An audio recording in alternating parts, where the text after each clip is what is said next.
Harris gone, longtime a member of that team. Eric Decker also gone. What's been the reaction within that locker room to some of these moves? Well, I talked to a Jets staff source last night who basically said, I think the decision was terrible. He said, especially, how do you have both of those players practice that same day and then tell them they have no NFL future, saying if you have any decency, you don't pull off that move. I was told that David Harris was blindsided. You're talking about the fourth leading active tackler in the NFL, been with the Jets 10 years. As far as Eric Decker, the source said, just turn on his video. It speaks for itself. According to this source, Todd Bowles did not want that move for Eric Decker to go and said, well, has been the reaction? He said, just in the offensive meetings, you hear people say, well, Eric Decker, he can't run. He's not that fast. Well, the person said, well, heck, he's a pro technique-wise. He's been productive in this division, and that's what you want. Now, yes, does he need a number one receiver opposite him to be even more prolific like a Demaryius Thomas or Brandon Marshall in his past? Yes, but look at the rest of the depth on the team. It speaks for itself. Yeah, some of the people there at the Jets really are,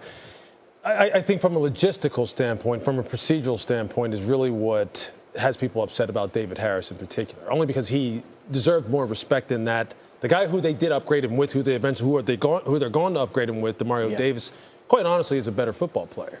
And so from a pure football perspective, I don't think people are upset about what it will do for them on the football field. Now, that is not to diminish what David Harris's impact is on that locker room and what it would have been even more so 2 years ago when they had more veterans on that team. It really could have been something that really blew this roster up.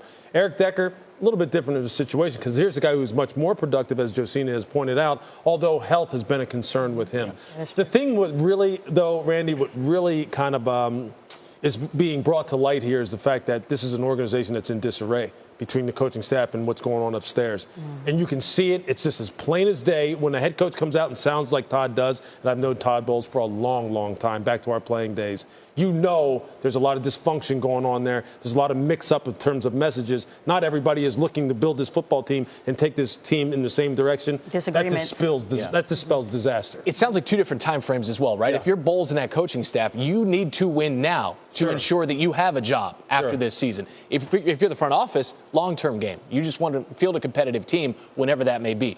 Josina, offensively, so there's no Eric Decker. The quarterback situation sounds interesting, at least according to some of the numbers that we've seen on Twitter. What more can you tell us? You were there about how the offense is looking. Well, I was there on practice at practice on Tuesday, and it was definitely a rough day for the offense, particularly Christian Hackenberg. I mean, there was one series where the pocket was collapsing. He was throwing the ball in harm's way, dumping it right off. One pass to the right, sailing all the way to the right. One pass in the left, batted down. You heard Connor Hughes. There's a piece on NJ.com saying a couple balls hitting reporters on the sidelines. So that's definitely crazy. But I talked to a Jets staff source who also said they don't think it's just the rookie quarterbacks and their inexperience.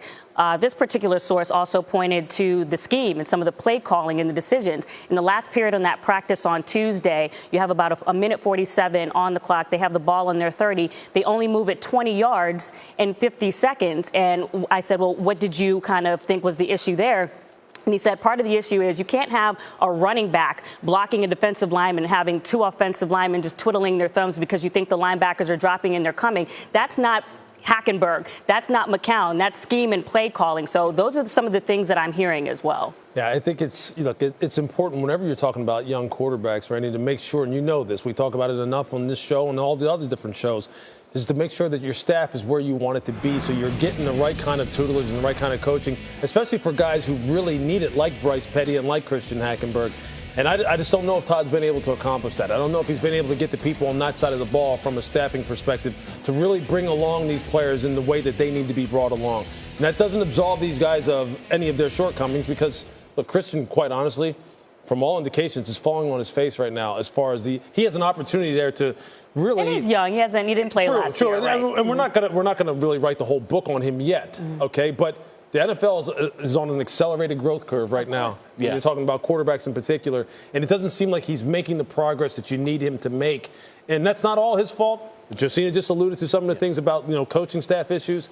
Again, it just doesn't. You kind of get tired of this message with the Jets because you see down the road changes are coming again. Okay, so maybe we're not going to write the book on Hackenberg, but the first few chapters don't make you want to keep reading. I think that's where we're at. But the defense played really well that day. They were getting after it. And Jamal Adams, Marcus May, those two young safeties looked really good. Years. So the 2017